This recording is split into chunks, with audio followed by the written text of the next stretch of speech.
বাংলাদেশ ব্যাংকের রিজার্ভ থেকে হ্যাকিংয়ের মাধ্যমে $101 মিলিয়ন লুটের ঘটনা ধামাচাপা দেওয়ার মাস্টারমাইন্ড তৎকালীন গভর্নর ডক্টর আতিউর রহমান। তার নির্দেশনায় রিজার্ভ থেকে ওই অর্থ সরানোর পর এই সংক্রান্ত গুরুত্বপূর্ণ ডাটা ও তথ্য মুছে ফেলার সব আয়োজন সম্পন্ন হয়। রিজার্ভ লুটের স্পর্শকাতর বিষয়টি বাংলাদেশ ব্যাংকের কর্মকর্তারা জেনে গেলে বোর্ডরুমে সবাইকে ডেকে সভা করে তাদের মুখ বন্ধ রাখার নির্দেশ দেন ডক্টর আতিউর। রিজার্ভ থেকে অন্তত $2 বিলিয়ন লুট করার পরিকল্পনার অংশ হিসেবে সুইফটের সঙ্গে হঠাৎ করেই আরটিজিএস কানেকশন স্থাপন করা হয়। বাংলাদেশ ব্যাংকের তৎকালীন নির্বাহী পরিচালক শুভঙ্কর সাহার মধ্যস্থতায় হ্যাকিংয়ের প্রথম অধ্যায়ে আরটিজিএস প্রকল্প আনা হয়। হ্যাকারদের হাতে তুলে দেওয়া হয় সুইফটের অ্যাক্সেস। পরিকল্পনা মতো আরটিজিএস সংযোগ স্থাপনের জন্য ভারতীয় নাগরিক নীলাভ ভান্নানকে ভাড়া করে বাংলাদেশ ব্যাংকে নিয়ে আসেন আতিউর। তাকে এ কাজে সহায়তা করেন বেসরকারি দুইটি ব্যাংকের এমডি। আরটিজিএস স্থাপনের পর নীলাভ ভান্নান বাংলাদেশ ব্যাংকের ইন্টারনেটের সঙ্গে সুইফটের সংযোগ স্থাপন করে দেন। এরপর ধাপে ধাপে শুরু হয় পরিকল্পনা বাস্তবায়নের পর্ব। হ্যাকিংয়ের ঘটনার পরপর আতিউর রহমান বাংলাদেশ ব্যাংকের সুইফট সার্ভার রুমে এসে কর্মকর্তাদের শাসিয়ে বলেন, যদি তোমরা কেউ বলো যে হ্যাক হয়েছে, তোমাদের কারো চাকরি থাকবে না, সবাইকে বরখাস্ত করা হবে। বাংলাদেশ ব্যাংকের এবিডি শাখার কর্মকর্তা বদরুল হককে হুমকি দিয়ে আতিউর বলেন, এই ঘটনা চেপে যেতে হবে। তিনি চাকরি রক্ষায় চুপ হয়ে যান। তিনি হ্যাকিং ঘটনার পরবর্তী পর্বে আতিউরের অপরাধ নামার একজন গুরুত্বপূর্ণ সাক্ষী। আরেকজন সাক্ষী হলেন তৎকালীন ডেপুটি গভর্নর আবুল কাশেম। তিনি সুইফটের মাধ্যমে আরটিজিএস সংযোগ প্রদানের বিরোধিতাকারী ছিলেন, যে কারণে আরটিজিএস এর ফাইলের মাধ্যমে কানেক্টিভিটি সংক্রান্ত অনুমোদন হওয়ার কথা থাকলেও গভর্নর আতিউর ক্ষমতার অপব্যবহারের মাধ্যমে সেই ফাইলে নিজেই সই করে চূড়ান্ত অনুমোদন দেন। অথচ ডক্টর আতিউর এতদিন একজন সজ্জন ও সুশীল হিসেবে দেশের সবার কাছে সুপরিচিত ছিলেন এমন মন্তব্য সংশ্লিষ্টদের। তাদের মতে, ভদ্রলোকের মুখোশ পরে আতিউরের এমন ভয়াবহ অপকর্মের ঘটনা মনে করিয়ে দেয় রবি ঠাকুরের 2 বিঘা জমি কবিতার লাইন, বেটা সাধু বেশে পাকা চোর অতিশয়। অপরাধ তদন্ত সংস্থা যুগান্তরের নিজস্ব অনুসন্ধান ও সংশ্লিষ্ট সূত্রে আরও জানা গেছে, 2016 সালের 4 ফেব্রুয়ারি রাতভর বাংলাদেশ ব্যাংকের ফেডারেল রিজার্ভ অ্যাকাউন্ট থেকে $8,10,01,623 মার্কিন ডলার অর্থাৎ 101 মিলিয়ন হ্যাক করে সরিয়ে নেওয়া হয়। এতে আতিউরের পক্ষে কাজ করেন তার বিশ্বস্ত বাংলাদেশ ব্যাংকের গুরুত্বপূর্ণ 2টি বিভাগের বেশ কয়েকজন কর্মকর্তা। হ্যাকিংয়ের ক্ষেত্র তৈরির প্রথম ধাপে গভর্নর আতিউরের পিএস আসাদুজ্জামান একটি মেইল আদান প্রদানের সূত্রপাত করেন। সেই সেন্ড ও রিসিভ করার পর তিনি হ্যাকারদের রিপ্লাই দেন, আর এর মধ্য দিয়েই পরিকল্পনার প্রথম ধাপের কাজটি সম্পন্ন হয়। হ্যাকিংয়ের পর এই সংক্রান্ত আলামত ধ্বংস ও অপরাধ ধামাচাপা দিতে রাকেশ আস্তানা নামে ভারতীয় আরেক নাগরিককে ক্রাইম সিনের অ্যাক্সেস হাতে তুলে দেন। তদন্ত সংশ্লিষ্ট একজন দায়িত্বশীল কর্মকর্তা যুগান্তরকে জানান, রাকেশ আস্তানাকে দিয়ে 39 দিন পরীক্ষা নিরীক্ষার নামে প্রকান্তরে সব আলামত ডিলিট করেন আতিউর। নিয়ম হচ্ছে, সরকারি প্রতিষ্ঠান যদি কাউকে এই ধরনের মুছে ফেলার তথ্য পুনরুদ্ধার কাজ দিতে হয়, তাহলে টেন্ডার নামে টেন্ডার করে চুক্তিবদ্ধ হয়ে তাকে ভেতরে প্রবেশের অনুমতি দিতে হবে। তথ্য গোপনের অসৎ উদ্দেশ্যে এক্ষেত্রে তা করা হয়নি। ঘটনার পর মামলা কিংবা জিডি করতে দেননি আতিউর। জরুরি ভিত্তিতে 999 নম্বরে ফোন করে পুলিশের সহায়তা নেওয়া হয়নি বা তাদের অবহিত করা হয়নি। এমনকি সাবেক অর্থমন্ত্রীকেও কিছু জানাননি। এ অবস্থায় আনঅথরাইজড ব্যক্তিকে সার্ভারের কর্তৃত্ব হাতে তুলে দেন আতিউর, যা বড় ধরনের অপরাধ। গভর্নর ও তার ঘনিষ্ঠ আস্থাভাজন কর্মকর্তাদের সহায়তায় হ্যাকিংয়ের গুরুত্বপূর্ণ আলামত নষ্ট করে বেরিয়ে যান রাকেশ আস্তানা। আরও জানা যায়, বাংলাদেশ ব্যাংকের রিজার্ভ হ্যাকিংয়ের পর তার চাপা দেওয়ার পুরো বিষয়টি নিয়ে ঘাটাঘাটি না করতে হুকুম জারি করেন আতিউর। অপরাধে জড়িতদের শনাক্ত করার ক্ষেত্রেও বড় ধরনের প্রতিবন্ধকতা সৃষ্টি করেন তিনি। হ্যাকিংয়ের মাধ্যমে অর্থ লুটের পর তিনি ঘটনাটি আড়াল করতে কোনো দপ্তর, যেমন গোয়েন্দা সংস্থা, আইসিটি মন্ত্রণালয়, স্বরাষ্ট্র মন্ত্রণালয় কিংবা রিজার্ভ হ্যাকিংয়ে বিষয়ে অপরাধীদের শনাক্ত করার ক্ষেত্রে সহায়তাকারী কোনো ব্যক্তি কিংবা প্রতিষ্ঠানেরও সহায়তা নেননি তিনি। ফিলিপিন্সের একটি পত্রিকার মাধ্যমে খবর ছড়িয়ে পড়লে বাংলাদেশ ব্যাংকের রিজার্ভ হ্যাকিংয়ের বিষয়টি সামনে আসে। সংশ্লিষ্ট সূত্রগুলো তথ্য, বাংলাদেশ ব্যাংকের এবিডি শাখার সার্ভারে আরটিজিএস প্রকল্প আনার পর অনুমোদিত লোকজনকে দিয়ে মেলওয়্যার বা ভাইরাস ঢোকানো হয়। এর প্রধান উদ্দেশ্য ছিল রিজার্ভ থেকে 2 মিলিয়ন অর্থ সরিয়ে অন্য কাউকে লাভবান করা কিংবা নিজেরা ভিন্ন কৌশলে লাভবান হওয়া। দক্ষিণ কোরিয়ার এক হ্যাকারের মাধ্যমে 4 ফেব্রুয়ারি রাতে ফিলিপিন্সের আরসিবি ব্যাংকের একটি শাখার 4টি ভুয়া অ্যাকাউন্টে টার্গেটকৃত 2 বিলিয়নের মধ্যে $101 মিলিয়ন সরানো হয়। হ্যাকারের ভুলে বাকি আরও $1 বিলিয়ন কাছাকাছি আর ট্রান্সফার করা সম্ভব হয়নি। যদি ওই সময় হ্যাকাররা $2 বিলিয়ন তাদের সহযোগীদের হিসাবে ট্রান্সফার করে ফেলতো, সেই অর্থ পরিকল্পনায় যুক্ত সবার মাঝে ভাগ বটোয়ারা হয়ে যেত, আর বাংলাদেশ বড় ধরনের আর্থিক ঝুঁকিতে পড়তো। যদিও রিজার্ভ থেকে ওই অর্থ লুটের পর থেকে তা ধীরে ধীরে নিম্নমুখী হতে থাকে।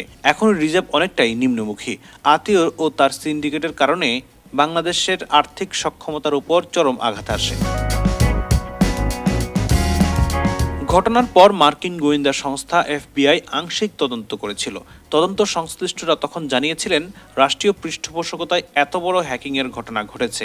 এফবিআই এর তদন্ত সম্পর্কিত তথ্যের সহায়তা মেলে 2016 সালের 4 ফেব্রুয়ারি থেকে 2024 সালের 5 আগস্টের আগ পর্যন্ত প্রায় 8.5 বছরে তৎকালীন গভর্নর আতিউর সহ তার দোষদের রক্ষার আলামত কর্মকাণ্ড থেকে। আওয়ামী সরকারের অন্তত 2 জন সাবেক মন্ত্রী, স্বরাষ্ট্রমন্ত্রী আসাদুজ্জামান খান কামাল, আইনমন্ত্রী আনিসুল হক, স্বরাষ্ট্র সচিব কামাল, অর্থ বিভাগের সচিব আসাদ ও সিআইডি প্রধান মোহাম্মদ আলী সহ গণভবন ও প্রধানমন্ত্রীর বরাতে আতিউর ও তার সহযোগী বাংলাদেশ ব্যাংকের কর্মকর্তাদের রক্ষায় সর্বাত্মক চেষ্টা চালানো হয়। এমনকি রিজার্ভ হ্যাকিংয়ের ঘটনার তদন্তে রাষ্ট্র কর্তৃক গঠিত ফরাসউদ্দিন তদন্ত কমিটির রিপোর্টও আলোর মুখ দেখতে দেওয়া হয়নি। তার দাপটে রিজার্ভ হ্যাকিংয়ের সঙ্গে জড়িতদের সবাইকে শনাক্ত করা গেলেও আদালতে তার বিরুদ্ধে চার্জশিট দিতে পারেনি সিআইডি। আতিউর ও তার পক্ষ নিয়ে প্রভাবশালীরা মামলার তদন্ত কর্মকর্তা তৎকালীন এডিশনাল এসপি, বর্তমানে পুলিশ সদর দপ্তরের অতিরিক্ত ডিআইজি রায়হান উদ্দিন খানকে চাপ দেন, যাতে আতিউর বা বাংলাদেশ ব্যাংকের কাউকে আসামি করা না হয়। তাদের বাদ দিয়ে শুধু হ্যাকার ও বিদেশি কয়েকজনের বিরুদ্ধে আদালতে চার্জশিট দিতে চাপ প্রয়োগ সহ নানাভাবে প্লট তৈরি করেন আতিউর। এক্ষেত্রে তিনি আরেকটি কূটকৌশলে আশ্রয় নেন, তা হলো তদন্ত কর্মকর্তাকে বাদ দিয়ে সিআইডির প্রধান মোহাম্মদ আলীর ঘনিষ্ঠ কয়েকজন পরিদর্শককে দিয়ে চার্জশিট তৈরি করে তা আদালতে দাখিল করান, যাতে আতিউর বা বাংলাদেশ ব্যাংকের জড়িত কেউ আসামি থাকবে না। সেটি পরে বাস্তবায়ন হয়নি 5 আগস্ট দেশে রাজনৈতিক পট পরিবর্তন ও হাসিনা সরকারের পতনের কারণে। সূত্র মতে, হ্যাক করে রিজার্ভ থেকে $101 মিলিয়ন লুটের ঘটনাটি প্রমাণের জন্য, বিশেষ করে হ্যাক করা হয়েছিল কিনা বা এর জন্য হ্যাকাররা কোন ডিভাইস ব্যবহার করে বাংলাদেশ ব্যাংকের কোন সার্ভার বা পিসির অ্যাক্সেস নেয় চক্রটি, সেটি নিশ্চিত হওয়ার জন্য সিআইডি 8.5 বছর আগে ফরেনসিক ল্যাবে আলামত টেস্টের উদ্যোগ নেয়। কিন্তু আতিউরের হস্তক্ষেপে সেটিও সময় মতো করতে পারেনি সিআইডি। গত বছর ফরেনসিক পরীক্ষা করে সংস্থাটি। এতে হ্যাকিং প্রমাণিত মর্মে 637 পৃষ্ঠার প্রতিবেদন জমা দেয় ফরেনসিক বিভাগ। সেটি হাতে পাওয়ার পর তদন্ত কর্মকর্তা আতিউর রহমান সহ তার দোসর হিসাবে বাংলাদেশ ব্যাংকের অপর 12 কর্মকর্তার বিরুদ্ধে চার্জশিট দাখিলের উদ্যোগ নিলে তাকে সিআইডি থেকে জয়পুরহাটে অসম্মানজনকভাবে বদলি করা হয়। এই বদলির আদেশ কার্যকর হয় 24 ঘন্টার মধ্যে। হ্যাকিংয়ের মাধ্যমে রিজার্ভ লুটের ঘটনাটি সাবেক গভর্নর ও তার সহযোগীদের সহায়তায় ঘটলেও কারোর নাম উল্লেখ না করে ঘটনার 39 দিন পর 15 মার্চ মতিঝিল থানায় মামলা করে এবিডি শাখার যুগ্ম পরিচালক জুবাইর বিন হুদা। সংশ্লিষ্টরা জানান, গভর্নর আতিউর ও তার সহযোগীদের রক্ষায় মামলা ও ছলচাতুরির আশ্রয় নেওয়া হয়। তদন্ত করতে গিয়ে সিআইডি মামলার ত্রুটি বিচ্ছুতি লক্ষ্য করে।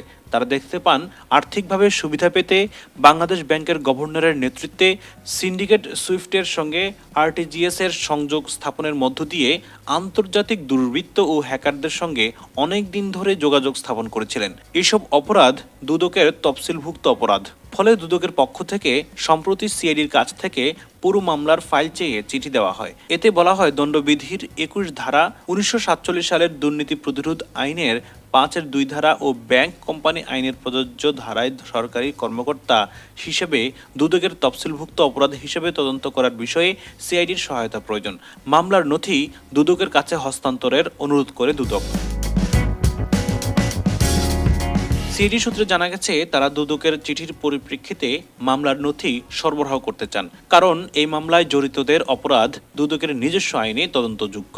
দুদক যদি মনে করে সিআইডির কর্মকর্তাদের মধ্য থেকে যারা এই তদন্তের সঙ্গে যুক্ত ছিলেন তাদেরও সম্পৃক্ত করতে পারে। এছাড়া আইসিটি আইনের ধারা ও মানি লন্ডারিং আইনের ধারার অপরাধ যদি দুদকের তফসিলে তদন্তের ক্ষেত্রে সমস্যা হয় সেই অংশটুকু সিআইডি তদন্ত করতে পারে। এরই মধ্যে সিআইডি রিজার্ভ লুটে জড়িত দেশি বিদেশি চক্রটিকে শনাক্ত করেছে। এর মধ্যে আতিউর রহমান সহ বাংলাদেশ ব্যাংকের রয়েছেন কমপক্ষে 12 থেকে 13 জন। দুজন ভারতীয় নাগরিক নীলা ভান্নান ও রাকেশ আস্তানা বেসরকারি দুটি ব্যাংকের দুজন ব্যবস্থাপনা পরিচালক। দুদক তদন্ত করলে এই সংখ্যা আরও বাড়তে পারে বলে জানা গেছে। সেক্ষেত্রে যেসব মন্ত্রী সচিব এবং পুলিশ ও সিআইডির পদস্থ কর্মকর্তা আতিউর সহ বাংলাদেশ ব্যাংকের জড়িত কর্মকর্তাদের রক্ষায় সব ধরনের প্রভাব বিস্তার ও ক্ষমতার অপব্যবহার করেছেন তাদেরও তদন্তের আওতায় আনা হতে পারে বলে আভাস পাওয়া গেছে।